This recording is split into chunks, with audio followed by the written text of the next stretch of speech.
kelas pemrograman objek, dan saat ini kita tiba pada pertemuan ke-6. Saat ini kita akan membahas tentang materi yang sangat penting dalam membuat sebuah program, dan di sini program yang biasanya dibuat pasti menggunakan konsep ini. Nah, apa yang kita akan gunakan yaitu kita belajar tentang array. Nah, ini topik yang akan kita bahas, di mana kita akan berbicara tentang array. Nah, yang pertama adalah definisi array, kemudian deklarasi array, kemudian membuat array seperti apa, kemudian kita akan mengakses array seperti apa, kemudian memanipulasi array, kemudian membuat sebuah kelas array, kemudian kita melakukan perulangan khusus untuk sebuah array, dan yang keempat topik yang berikutnya yaitu exception. Oke, kita mulai dengan definisi array. Pengertian array. Array adalah objek yang dapat menampung sekumpulan data, di mana semua data tersebut adalah data yang bertipe sama atau tipenya sama semua gitu ya. Nah, panjang array ditentukan ketika array itu pertama kali dibuat atau pertama kali kita ciptakan array tersebut, dan panjangnya pada saat kita ciptakan panjangnya menjadi tetap atau tidak berubah. Nah, tipe data array boleh berupa tipe data primitif atau class ya. Oke, setiap item yang ada di dalam array bisa diakses menggunakan indeks angka. Jadi ada yang namanya indeks di dalam array. Jadi kalau kita bicara array, kita bicara tentang indeks. Indeks itu apa? Indeks adalah identitas dari setiap elemen yang ada di dalam array yang menentukan posisi dari setiap elemen tersebut. Jadi indeks ini direpresentasikan dengan angka. Nah, angka ini selalu mulai dari 0. Jadi indeks array itu selalu mulai dari 0. Nah, indeks pertama dari dalam array pasti mulai dari 0. Dan panjang array adalah panjang n atau jumlah elemen kurang 1. Jadi jumlah elemen yang ada dalam array kurang 1 itu yang menjadi panjang dari sebuah array. Nah, contoh deklarasi array dengan 10 elemen seperti gambar ini. Ya, Anda bisa lihat gambar ini. Ya, di sini ada first indexnya itu 0, kemudian ada panjangnya itu ada 10 karena 0 sampai 9 ya. Oke. Deklarasi array. Cara pertama disarankan kita menuliskan sebuah array seperti ini. Tipe array buka kurung siku, kemudian tutup kurung siku, kemudian diikuti dengan nama array. Contoh, in buka kurung siku, tutup kurung siku, data. Pegawai buka kurung siku, tutup kurung siku, data. Kemudian cara yang kedua, yang ini bisa tapi kita tidak sarankan ya. Nah, yaitu dengan cara tipe array-nya dulu, kemudian nama array, kemudian buka kurung siku, kemudian tutup kurung siku. Kemudian in data, ya contohnya seperti in data, buka kurung siku, tutup kurung siku. Kemudian pegawai gitu ya. Nah, bagaimana cara membuat array? Pembuatan array dilakukan dengan cara menginstansiasi dengan menggunakan keyword new. Nah, kalau kita mau buat sebuah kelas array seperti ini, nama array sama dengan new, tipe array, kemudian dalam kurung siku ukuran array. Contoh, data sama dengan new integer 100. Ya. Deklarasi array plus membuat array ditambah juga inisiasi array bisa dituliskan seperti ini. Ya. In kurung siku data sama dengan kurung awal, kemudian diisi dengan elemen-elemennya atau data-datanya. Misalnya di sini ada 5, 4, 2, 3, 7. Oke, mengakses array. Gimana cara mengakses array? Sintaks untuk mengakses sebuah elemen array seperti ini. Nama array, kemudian dalam kurung siku dituliskan indeks dari array itu. Jadi nomor indeks dimulai dari 0 seperti dikemukakan tadi, dan nanti ukurannya sampai dengan panjang elemen kurang 1 atau indeks yang terakhirnya. Kemudian contoh, misalnya data dalam kurung siku 1 sama dengan 10. Nah, ini adalah kita mengakses elemen ke-1. Ya, elemen ke-1 atau dengan indeks ke-1. Kemudian kita mengisi indeks tersebut, nilai elemen tersebut dengan sebuah data, yaitu 10. Itu juga data 2 sama dengan 5. Nah, 15. Kemudian pegawai 1, set nama Eka. Pegawai 2, set nama Fatih. Nah, kemudian kita bisa print, sistem out, print line, nama, kemudian pegawai dalam kurung siku bisa get. Oke. Contoh program untuk menghitung rata-rata nilai bisa seperti ini.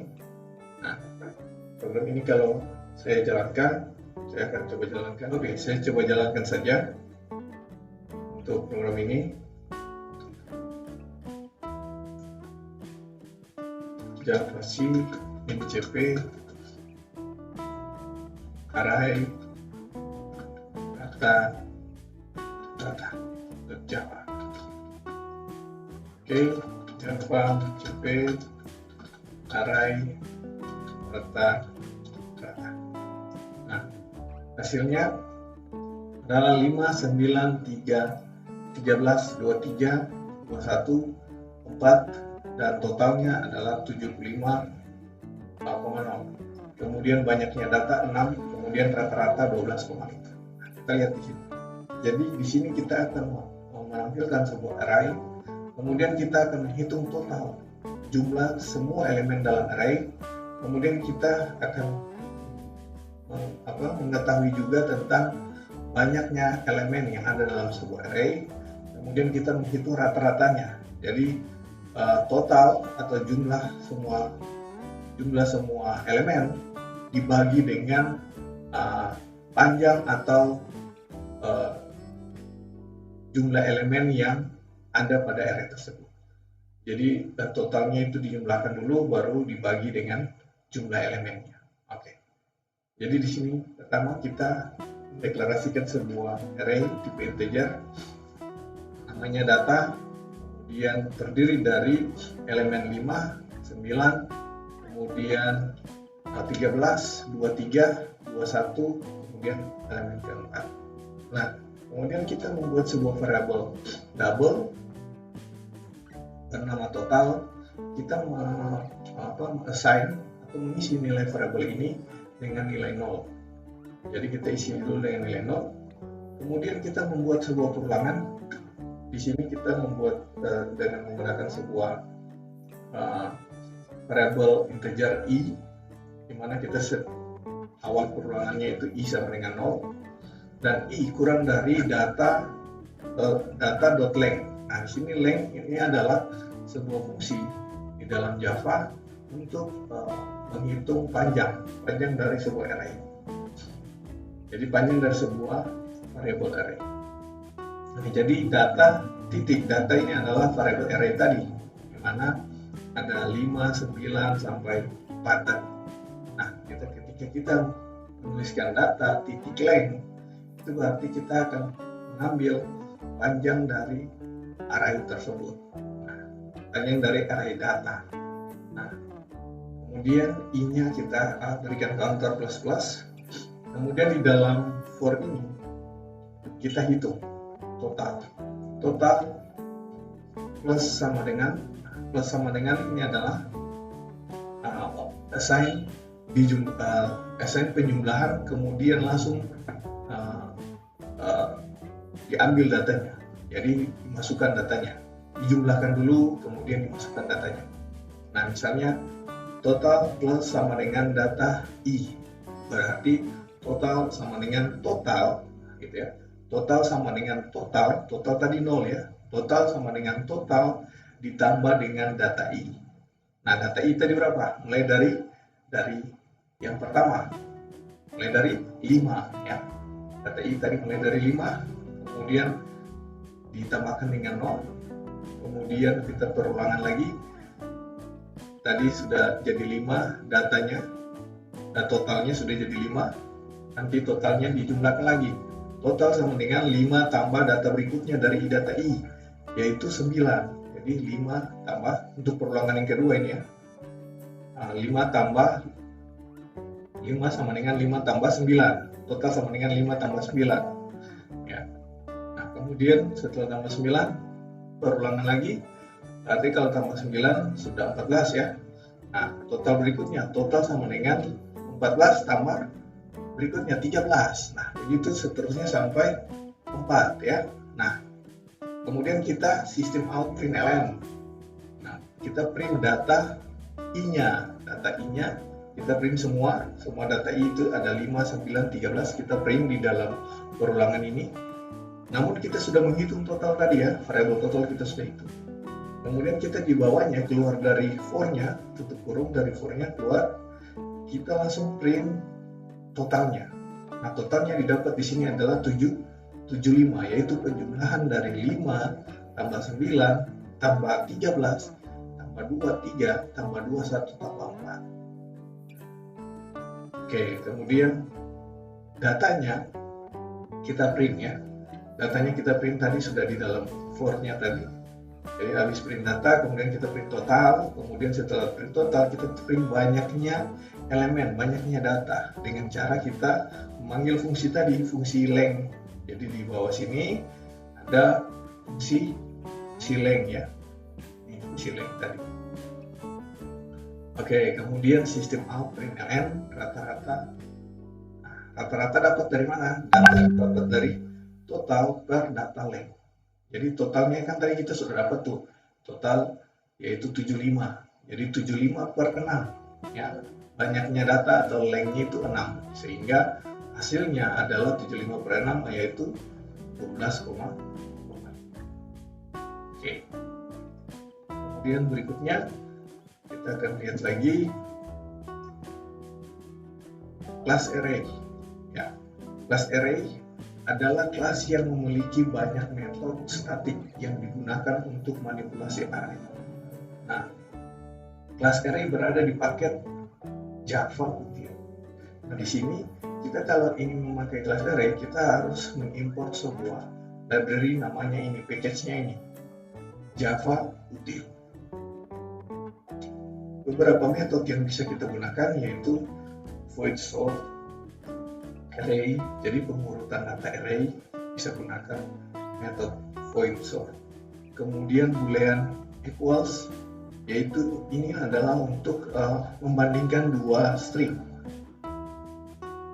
membandingkan dua array ya, equals, membandingkan dua array. Jadi boolean equals array 1 array 2, yaitu membandingkan apakah array 1 sama dengan array 2. Kemudian void fill atau array nilai. Void fill dalam kurung array, nilai. Nah, ini kita mengisi sebuah nilai di dalam array. Ya, void fill ini kita mengisi nilai atau mengisi data di dalam sebuah array. Nah, nilai itu yang nanti datanya, kemudian array itu adalah variabel array-nya yang nanti kita isi. Kemudian integer binary search. Nah, ini fungsi untuk salah satu fungsi untuk pencarian menggunakan metode binary search.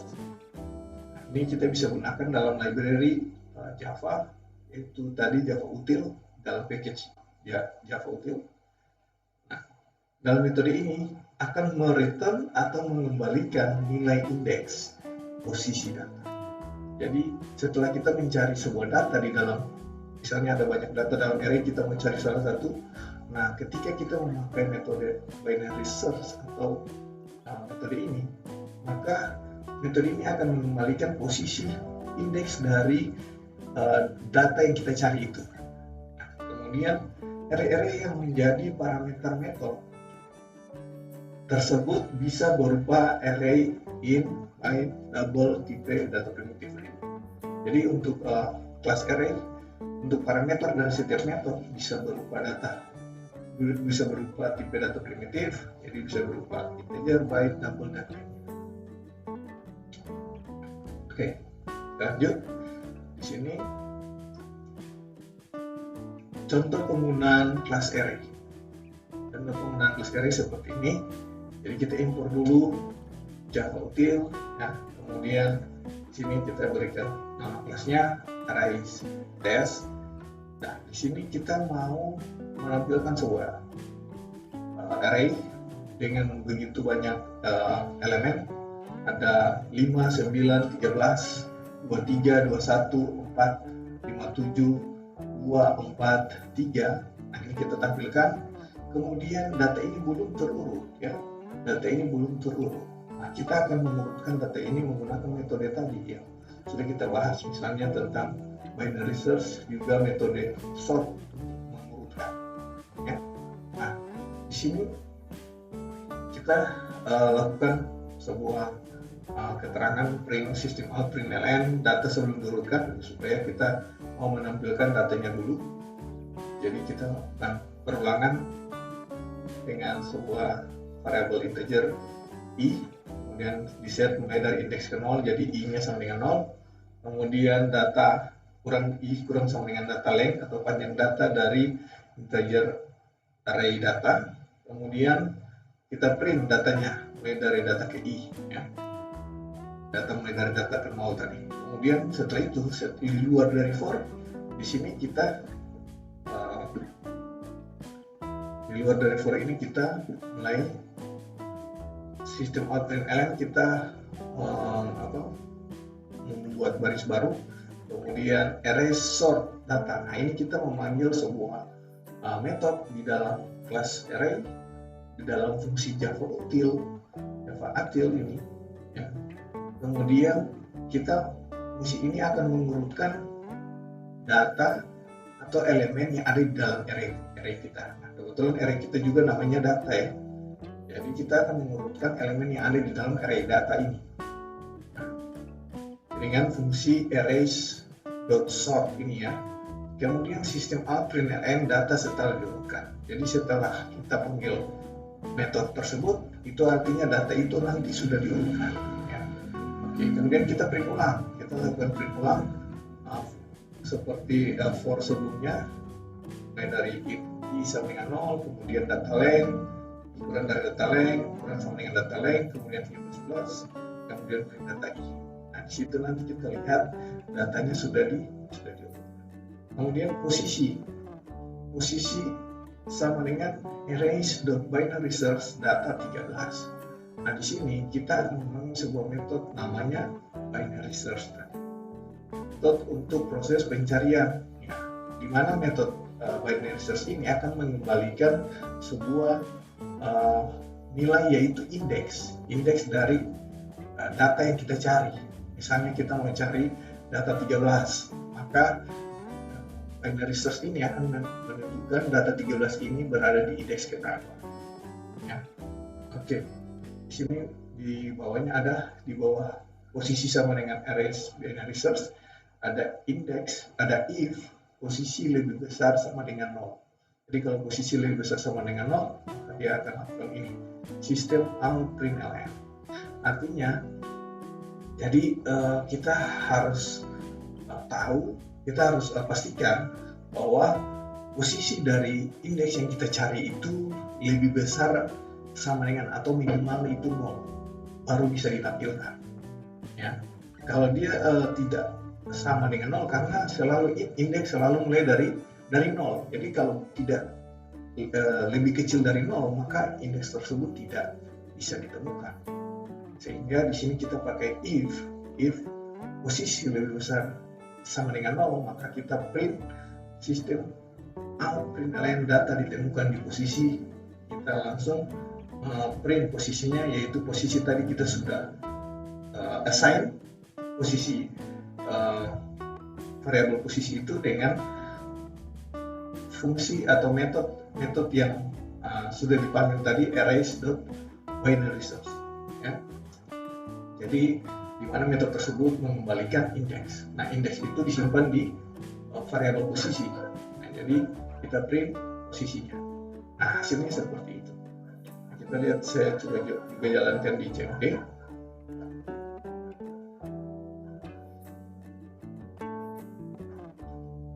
Oke, di sini saya coba jalankan juga ya.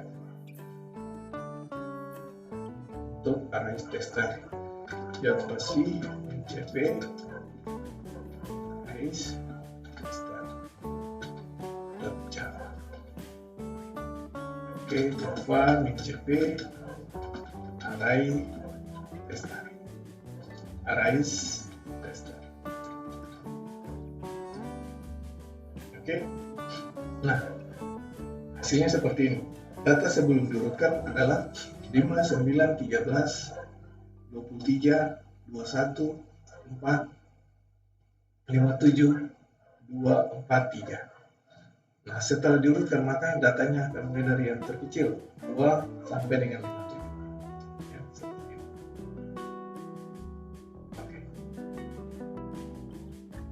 Oke, berikutnya kita lihat lagi. Nah, perulangan khusus untuk for. Perulangan for khusus untuk array. Nah, kita bisa gunakan format seperti ini kalau di Java ya. Nah, mulai dari JDK 1,5 maka Java memperkenalkan perulangan yang disebut sebagai perulangan for each. Nah, kalau di bahasa pemrograman lain biasanya for each ya tulisan. Nah, di sini tetap tulisannya for, tetapi biasanya disebut sebagai perulangan for each. Nah, memungkinkan programmer melakukan penelusuran atau traversal array secara sequential, nah, tanpa menggunakan indeksnya. Jadi kalau kita mau menggunakan perulangan yang khusus untuk array, ada yang namanya seperti ini. Mengakses setiap elemen di array.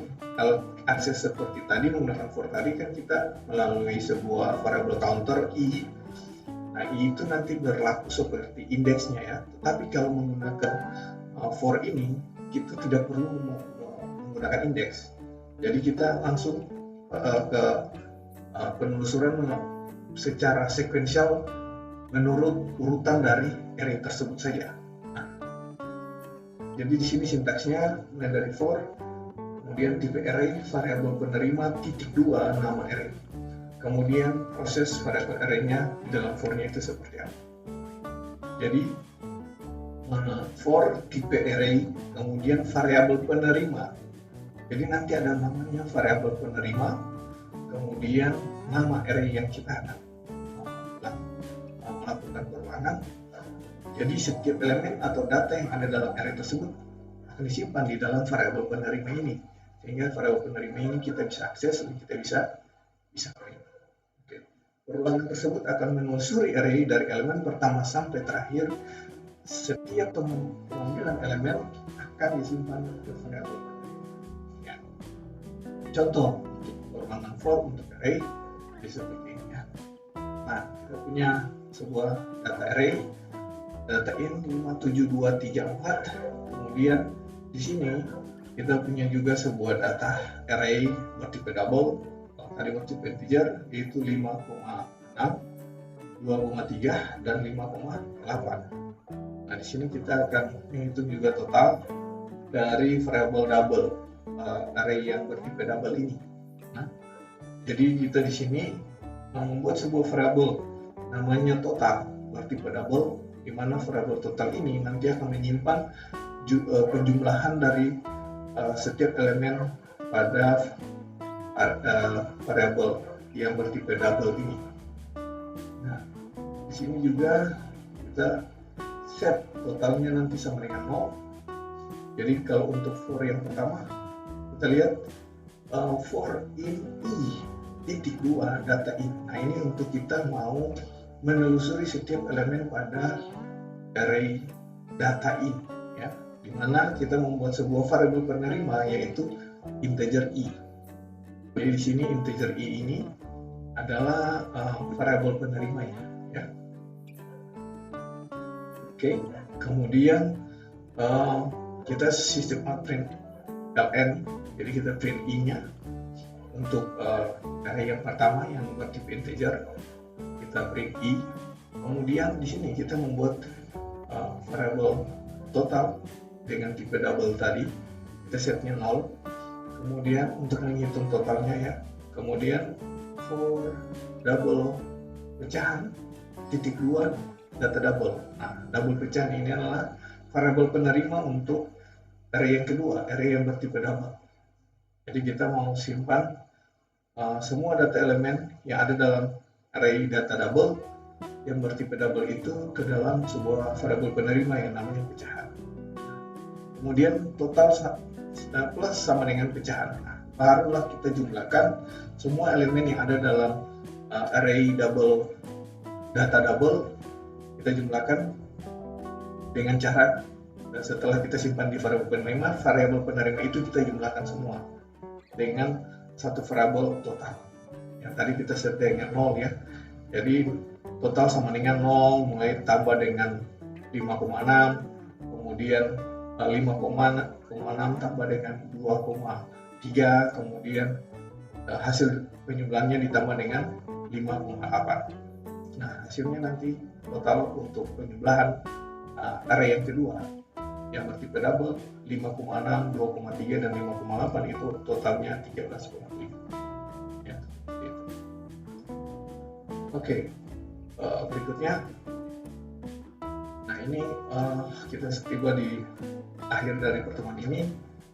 Untuk semua mahasiswa boleh dicatat ini untuk pertemuan ke-7 nanti kita akan melakukan Zoom, pertemuan dengan metode Zoom, yaitu tanggal 28 November 2020 8 malam, dan ini ID Zoom-nya, kemudian pas code-nya, kemudian nanti ujian Meet-nya itu hari Senin mulai dari pukul 7 sampai pukul 12 malam.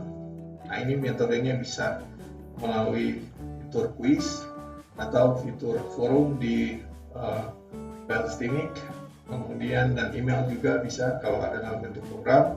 Kemudian nanti saya posting pengumuman ini di grup juga, di grup WA maupun di grup maupun di dashboard atau halaman depan mata kuliah pemrograman objek pada e-learning kita.